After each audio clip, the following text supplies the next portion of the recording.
Distinguished guests, ladies and gentlemen, it is an honor to address this significant gathering at such a critical juncture in the turbulent history of Korea.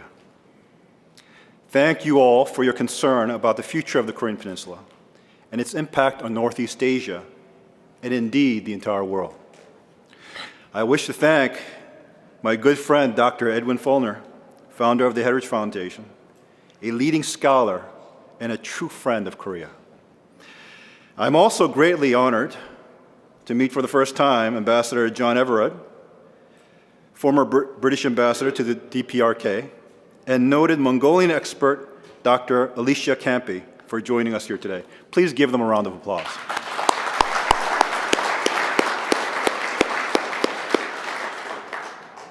We also would like to warmly welcome from the Republic of Korea a visiting delegation with Action for Korea United, including former Korean ambassador to Uruguay, Chae-bum Kim, Executive Vice Chair of the Korean American Association. Just give him another round of applause.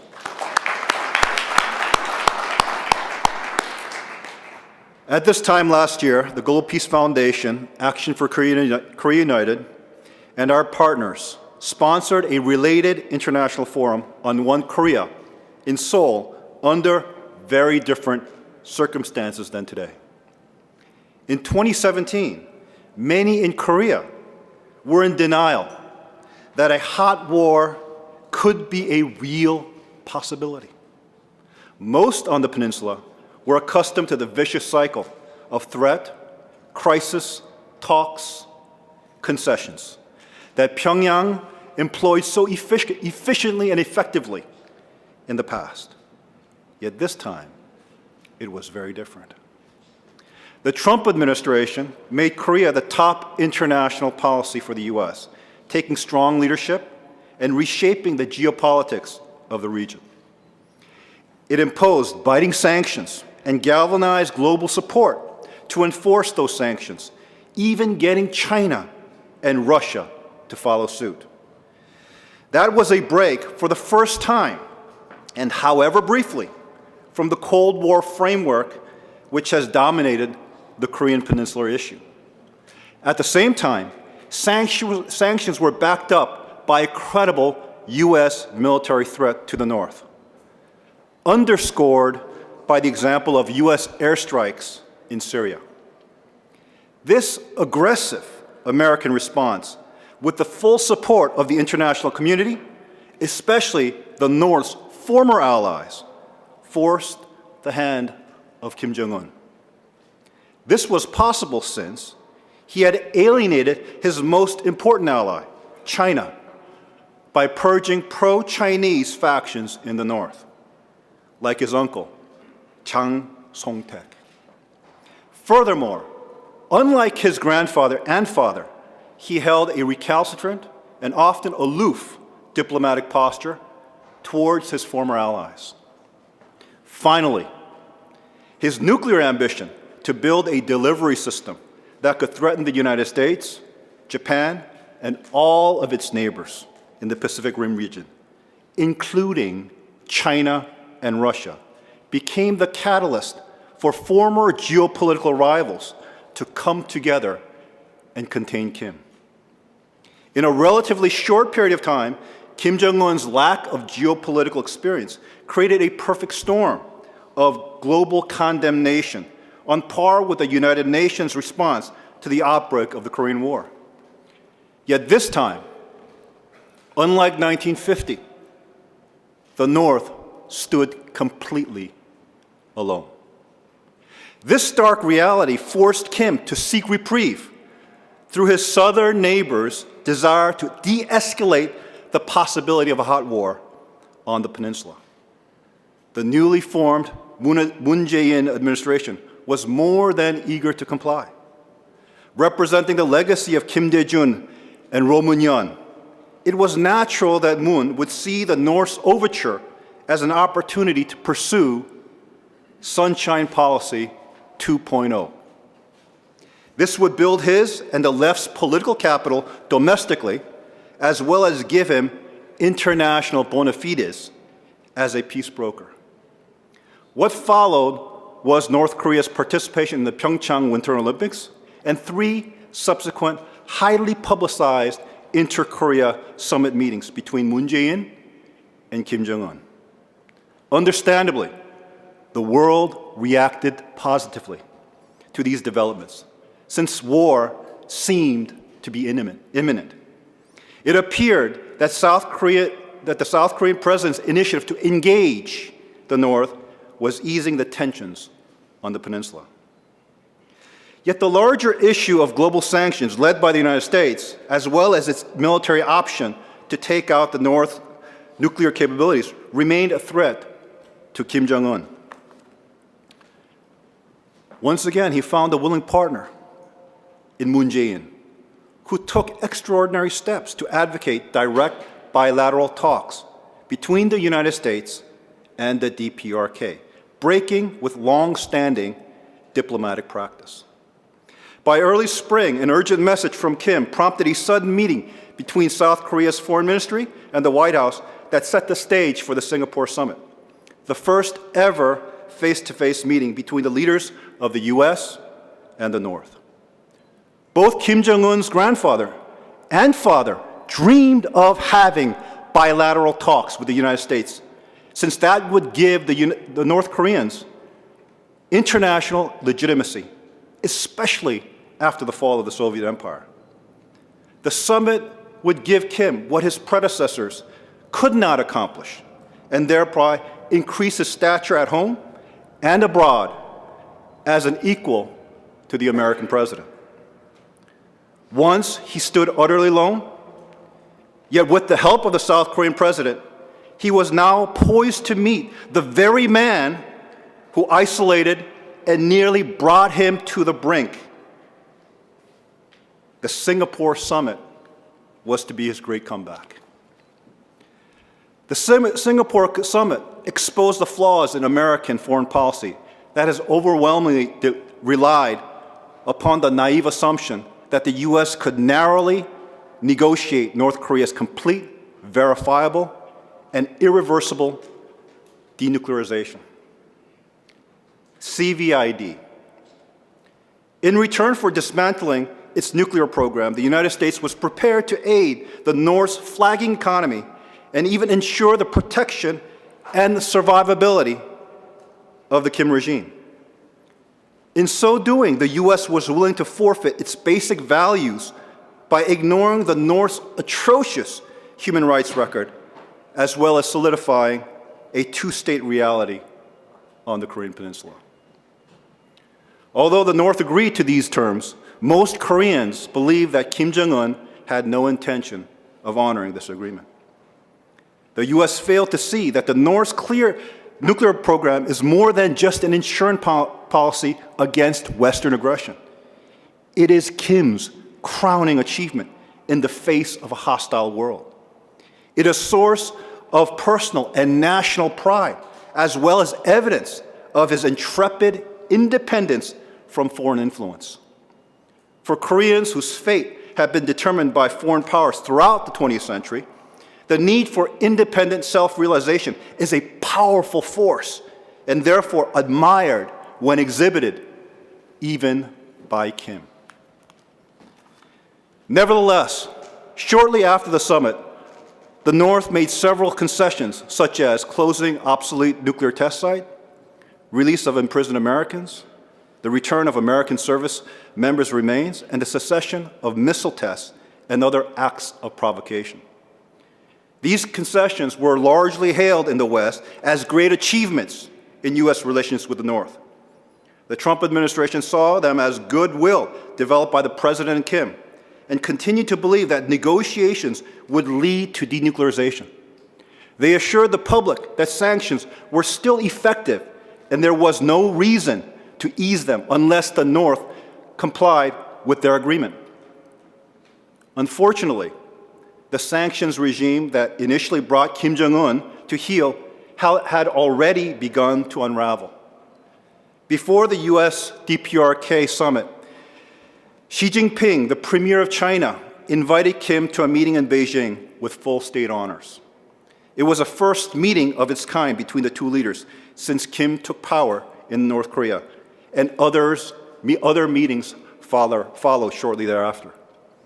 Ironically, the Singapore summit was the catalyst for mending grievances between China and North Korea. In addition, shortly after the US-DPRK bilateral talks, the Russian foreign minister made a trip to Pyongyang to personally meet with Kim Jong-un, further eroding the sanctions regime. Subsequently, there was clear evidence that both China and Russia had violated their agreement to impose sanctions on North Korea.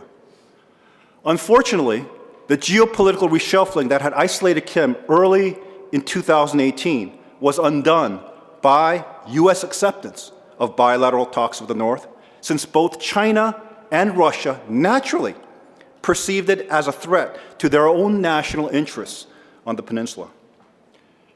The Moon Jae-in administration looked at all these developments positively, since it was largely due to its efforts that Trump met with Kim, and in its view, avoided a potential hot war. Moon believes in engagement with the North, like his ideological predecessors. The Singapore summit gave him greater license to pursue that end. What followed was an evolving policy of greater cooperation with the North. The Moon administration then focused on relaxation of sanctions, and then the declaration of the end of war between the two Koreas and the United States, to the chagrin of the US and Japan. On September 19th, in a speech in Rongrado Stadium, Moon stated that he and Kim Jong-un pledged to hasten the future of a common prosperity and reunification on our own terms. This statement was made under the principle of autonomy for our people, where we ourselves determine our own fate, meaning the two Koreas and no other. Moon broadened the theme of North-South cooperation to advocate for global sanctions relief on behalf of North Korea. During the UN General Assembly on September 26th, he stated, "Now is a time that the international community should give something in return for the new choice and efforts that North Korea has made." On October 19th, in a gathering with the heads of European nations, he called on them to relax sanctions on the North, even trying to set up meetings on behalf of Kim Jong-un and other world leaders like Pope Francis. To make matters even worse, satellite imagery has recently revealed that the North continues to develop its nuclear and missile programs in direct violation of the agreement signed in Singapore. This evidence reaffirmed what many Koreans and skeptics had already feared. The summit created an atmosphere of loosening sanctions and an unhealthy North-South cooperation that threatens the ROK, US-Japan alliance and its attempt to curtail the North's nuclear ambition. Clearly, when one objectively assesses the events of this year, Kim Jong-un has turned a potential disaster into a personal triumph. Under the current circumstances, the United States and the international community should reassess their Korea policy. Clearly, the bite of global sanctions has waned since the Singapore summit. Also, in the minds of many, the North Korean nuclear crisis has abated due to the perceived improved relations between the US and the DPRK. In this environment, can the US make a case for military intervention? It seems unlikely. Then what is the viability of the US negotiating position in relation to its narrowly defined goal of complete, verifiable, and irreversible denuclearization in North Korea? With a weakened global sanction regime and a diminished credible military threat, the probability of success is very low. Yet those in favor of bilateral negotiations continue to believe that it is still possible, although they acknowledge now that it shall take time. At some point,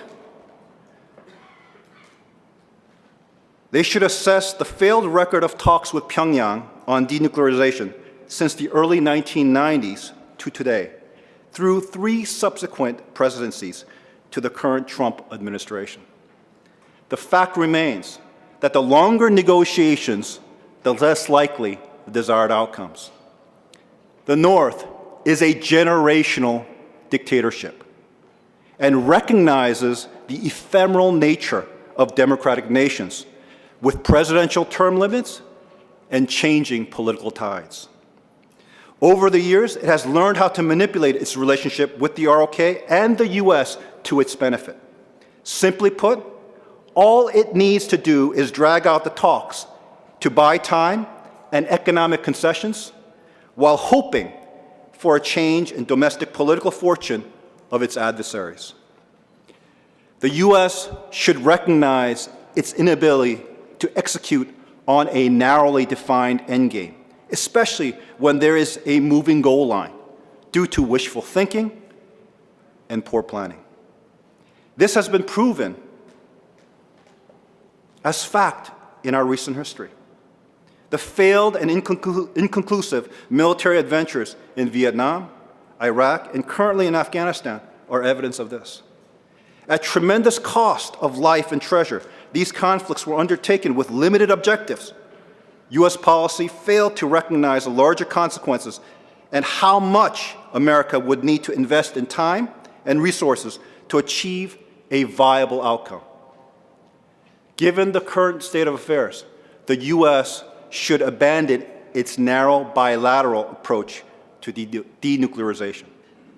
It needs a comprehensive strategic framework that has a clear vision of outcomes in America's national interest, like it did after World War II with the Marshall Plan in Europe and MacArthur's Reconstruction in Japan. It should set aside the hubris and faulty assumptions that narrowly defined goals can somehow be accomplished. History has proven that this will never happen. There are always unexpected consequences. I believe the only viable option at this point is that U.S. policy embraces the idea of unification as a necessary strategic approach to denuclearizing the Korean Peninsula. The time is ripe for such a strategy, since both Koreas, after the North-South Summit in September of this year, are advocating for this end. The lessons of the Singapore Summit should not be lost by a narrow bilateral U.S. involvement in the future of the peninsula. As the world's superpower, it should not give cause to its geopolitical rivals, such as China and Russia, to interfere in what should be a matter of Korean self-determination. However, that is not to say that American leadership is not needed in guiding and incentivizing the process of unification. Like the Marshall Plan and Japan's Reconstruction, U.S. aid and protection was critical for regional and national transformation to take place as the free expression of the people of Europe and Japan. This is the case since one needs to accept the fact that unification can be both a tremendous opportunity as well as a tremendous danger. On the one hand, it could fulfill the dreams of all Koreans who have sought to live in a unified homeland. But at the same time, it opens the possibility of a new nation dominated by Juche ideology that no Korean would want to live in. Too much is at stake. Unification simply for the sake of unification is not an option.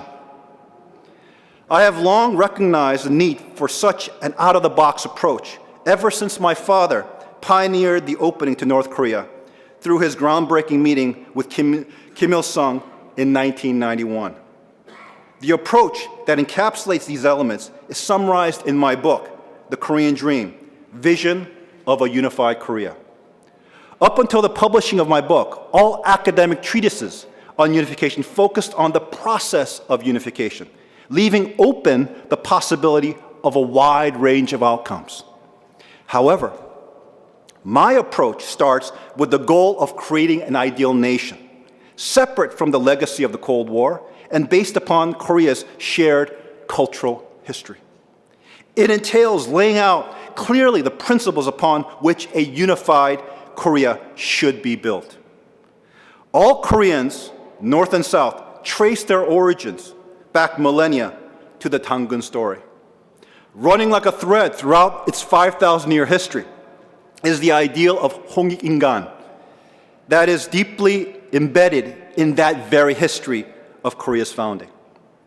홍익인간, living for the greater benefit of humanity, has always been a guiding principle at times of crisis. It was a motivating ideal for the independence movement that sought to create a new republic out of the ashes of the Joseon dynasty and Korea's annexation into the Japanese Empire. It shaped the aspirations of the independence leaders to want more than just freedom from Japanese colonial rule.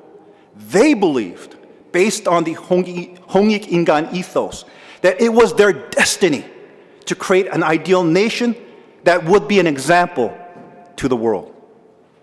The most significant milestone of the Korean independence movement came in 1919. On March 1st of that year, Koreans coalesced in a groundswell of support for the Korean Declaration of Independence and then proclaimed it peacefully in mass rallies across the nation. They aspired to create a nation that was unified, independent, and free. Though unfulfilled at the time, that aspiration still burns in the hearts of all Koreans, North and South. Outside of Korea, the United States provided an important base of support for Korean independence. Leaders in the U.S., such as Syngman Rhee and An Chung-ho, saw parallels between the founding of America and their own cause. They recognized that 홍익인간 resonates with the universal principles expressed in the U.S. Declaration of Independence.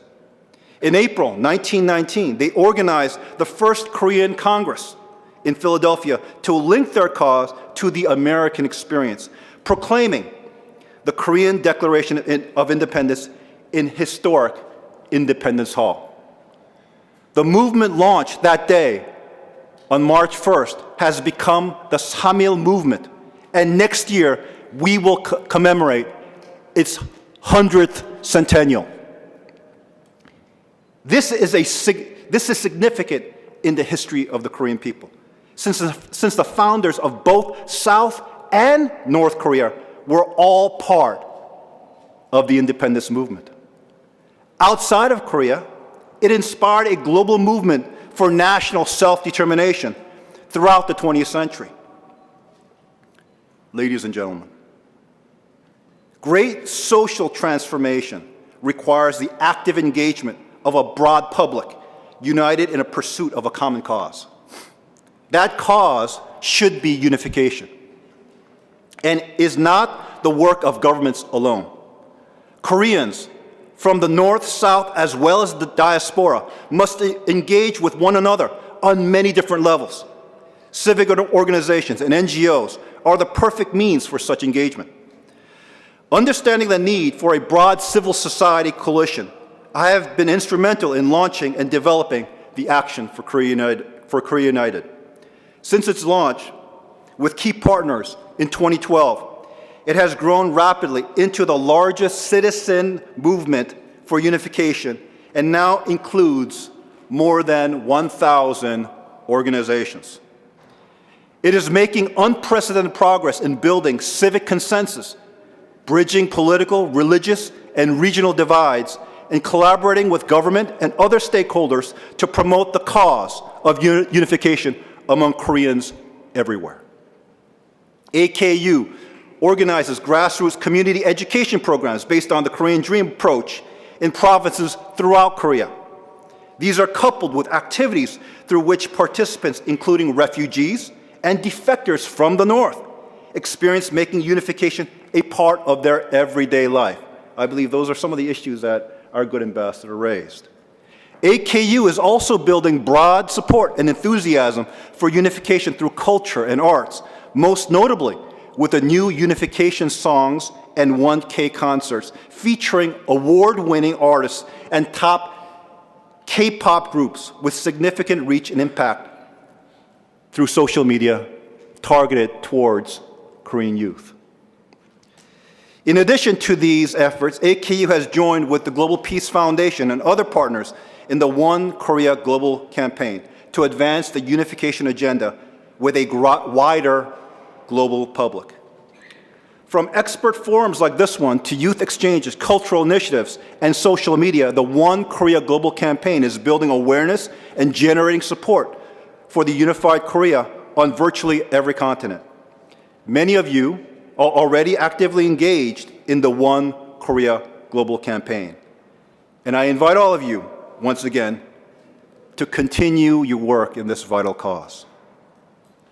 Ladies and gentlemen, just last week, this nation and much of the world mourned the passing of former President George H.W. Bush.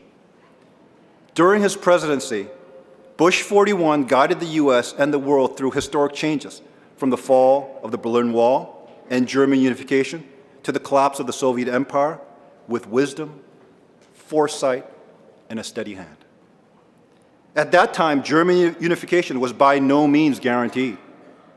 The prevailing view was that reunification was a distant dream, and key leaders in Europe did not support a unified Germany.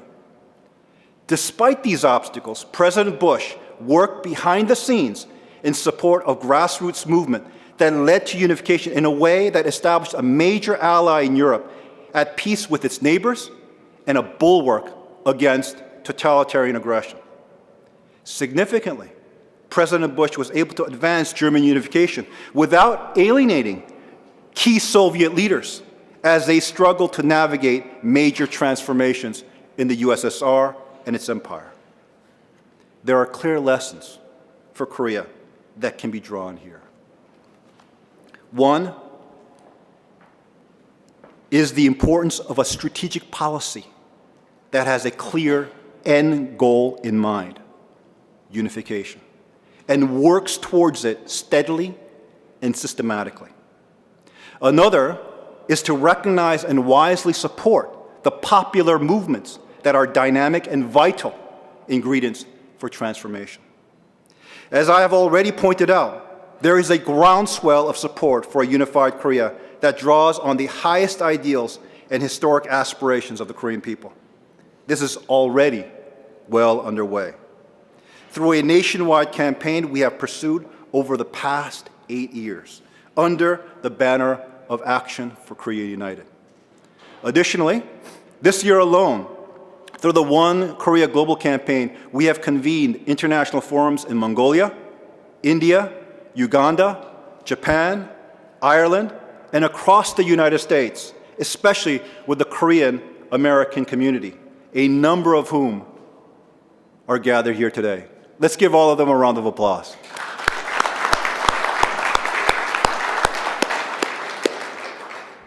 All of these efforts are to crescendo in March 1st of 2019, when Korea will have a major centennial celebration.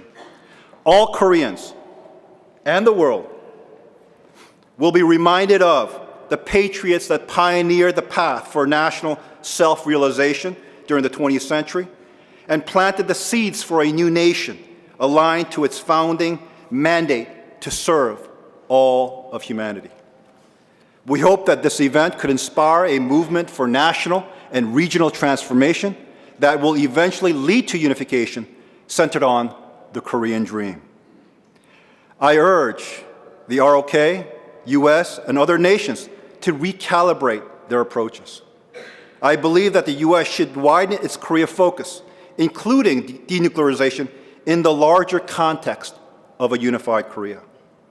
A unified Korea should become the clearly stated and actively pursued policy of the US and ROK with the support of the community of nations.